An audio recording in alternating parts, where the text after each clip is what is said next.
Assalamualaikum warahmatullahi wabarakatuh. Pemirsa Lentera Ramadan yang saya cintai, tidak terasa tahun ini kita sudah harus menyambut lagi kedatangan bulan Ramadan yang kita nanti-nantikan. Bulan Ramadan adalah ibadah yang bisa disebut sebagai paket paling komplit, karena dalam ibadah ini kita akan menjalani lelaku spiritual, personal, sosial, bahkan juga lelaku kultural. Bagi banyak orang, saya kira Ramadan pasti diawali dengan pengalaman personal. Kita mungkin ketika pertama kali menjalankan ibadah puasa pada saat kita masih kecil, bukan persoalan apakah Allah memerintahkan kita puasa, bukan persoalan dalilnya apa, tetapi pengalaman pertama kita yang paling personal mungkin adalah bagaimana kita ikut-ikutan puasa. Mungkin di antara kita ada yang sejak kecil lahir sebagai keluarga muslim dan orang tuanya menjalankan puasa, lalu kita ikut-ikutan puasa. Nah, pengalaman personal itu saya kira masing-masing orang memang berbeda, tetapi pengalaman personal itu sangat mempengaruhi bagaimana kita menjalankan puasa pada saat hari ini. Misalnya pengalaman personal saya masih ingat betul bagaimana dulu orang tua saya mengenalkan saya untuk berpuasa itu. Bapak saya setiap sore mengajak saya untuk, di tempat saya disebutnya sebagai golek wengi atau ngabuburit gitu ya. Pada saat saya masih TK besar kira-kira, belum MI. Motif saya puasa juga agak aneh waktu itu, karena saya dijanjikan oleh orang tua saya, kalau saya bisa puasa penuh selama 1 bulan, maka hadiahnya adalah TV. Jadi saya puasa bukan karena saya tahu dalilnya apa, bukan karena saya kemudian pengen surga, tetapi sederhana saja bahwa pada akhir bulan Ramadan nanti saya akan dapat TV gitu ya. Nah, itu pengalaman personal saya, dan mungkin Bapak Ibu, teman-teman sekalian pemirsa Lentera Ramadan punya pengalaman personal yang lain. Nah, yang kedua mungkin tingkatnya sudah agak berbeda. Ada yang mungkin bisa kita sebut sebagai pengalaman atau level spiritual gitu ya. Pada level ini mungkin kita sudah mulai belajar bahwa Ramadan itu adalah kewajiban. Kita mulai mengenal dalil ya ayyuhallazina amanu kutiba alaikumusiyam kama kutiba alal ladzina min qablikum.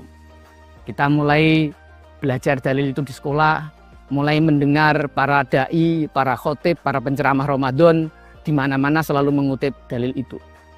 Levelnya sudah meningkat dari yang tadi personal karena ikut-ikutan, karena mungkin motif-motif personal, menjadi lebih spiritual. Karena kita ingin menjalankan perintah Allah Subhanahu wa Ta'ala. Pada level ini kita juga mungkin sudah mulai merasa atau mencari manfaat puasa itu secara spiritual. Dalam hadis disebutkan bahwa asyamu junnah, bahwa puasa itu adalah semacam tameng bagi level spiritual kita. Puasa itu menjadi penghalang bagi kita untuk terjerumus ke dalam hal-hal yang bisa mendegradasi tingkat spiritual kita. Teman-teman sekalian, tentu dari 2 level ini kita bisa masing-masing merefleksikan ya, bahwa puasa itu memang pengalaman yang utuh tadi. Sehingga kita bisa merefleksikan lagi setiap tahunnya, kira-kira tahun ini kita apakah pada level mana kita bisa mencapai kepuasaan kita itu.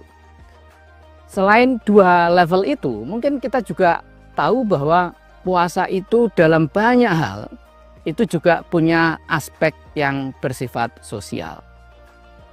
Bersifat sosial ini macam-macam ya. Kalau di dalam prakteknya kita misalnya puasa itu ternyata meskipun ibadah yang sangat personal, ibadah yang hanya Allah dan kita yang tahu, tetapi pada prakteknya puasa itu juga didorong untuk melakukan banyak ibadah yang sifatnya sosial. Kita tahu bahwa selama bulan Ramadan akan ada banyak kegiatan buka bersama. Jadi kita diminta untuk peduli dengan orang-orang yang juga berpuasa. Aspek sosial itu juga dapat kita rasakan dari tujuan puasa yang melatih kita untuk lapar. Bahwa di antara saudara-saudara kita ada yang mungkin untuk makan saja kesulitan. Dan karena itu puasa juga melatih kita untuk menyentuh aspek-aspek sosial ini di dalam kehidupan kita bermasyarakat, menjadi umat, dan bagian dari keseluruhan struktur sosial di mana kita tinggal. Nah, saya kira itu adalah beberapa hal yang penting bagi kita untuk juga kita melihat bagaimana puasa tahun ini akan kita jalankan. Apakah kita bisa meningkatkan level-level kepuasaan kita? Nah, di luar urusan-urusan yang kelihatannya terkait dengan agama tadi, baik aspek spiritual, personal, maupun aspek-aspek sosial dari ibadah puasa.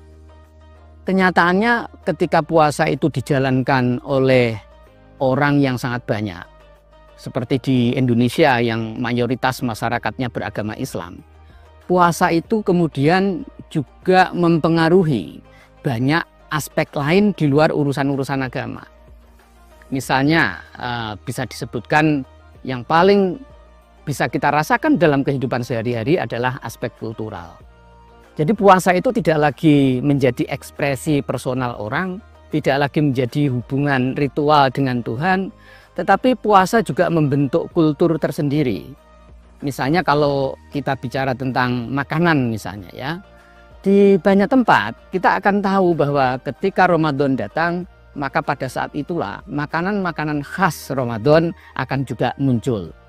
Di tempat saya berasal di Jawa Timur, ibu saya mungkin tidak pernah bikin kolak, kecuali kalau pas Ramadan.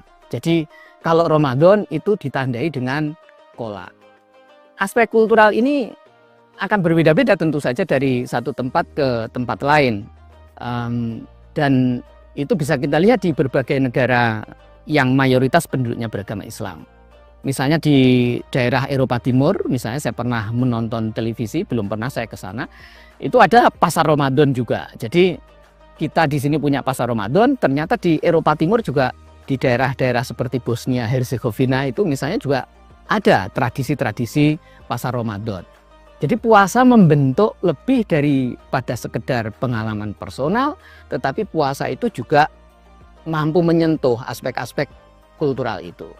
Di waktu kita masih kecil mungkin ada juga kebiasaan membunyikan mercon, membuat petasan ya. Kalau dulu baik petasan pendem dari tanah itu atau dari bambu, itu juga kita tidak melakukan itu kalau tidak Ramadan. Saya juga tidak tahu apa hubungannya Ramadan dengan petasan, tetapi begitu Ramadan datang, anak-anak di daerah saya selalu ini saatnya bikin petasan. Nah, sekarang mungkin dilarang oleh pemerintah, tetapi kultur semacam itu terbentuk bersama dengan Ramadan. Kita juga punya kultur yang luar biasa terkait itu, misalnya mudik. Di akhir Ramadan, semua orang sibuk untuk mudik. Tahun ini diperkirakan ada 136 juta orang gitu yang akan mobile, akan pindah dari satu tempat ke tempat lain, dari Jakarta terutama ke daerah-daerah di Pulau Jawa, dari Pulau Jawa nanti balik ke Jakarta. 136 juta, bayangkan kalau kita menghitung berapa bensin yang dihabiskan, berapa kira-kira ya, berapa jalan yang dibutuhkan. Efek Ramadan dan paket selanjutnya itu tidak hanya mempengaruhi aspek-aspek personal, tetapi juga mencakup aspek-aspek yang sifatnya kultural. Bahkan kalau kita bicara tentang ekonomi, maka ekonomi Ramadan itu juga luar biasa. Kelihatannya Ramadan itu ibadah agar kita berpuasa. Berpuasa itu artinya menahan diri untuk tidak makan dan minum. Tetapi buktinya, setiap kali menjelang Ramadan, pemerintah itu harus siap-siap. Sembako harus dijamin terdistribusi ke pasar dengan lancar. Artinya sebenarnya meskipun Ramadan itu ibadah untuk tidak makan, tampaknya kita justru makanan itu akan berlebih dan berlimpah pada saat Ramadan. Kita yang mungkin kalau makan pada harian itu terbatas, tetapi pada saat bulan Ramadan makannya menjadi lebih banyak. Mungkin seperti dendam gitu ya, karena sehari tidak makan, terus nanti maghrib makan, sholat taraweh, pulang sholat taraweh makan lagi gitu.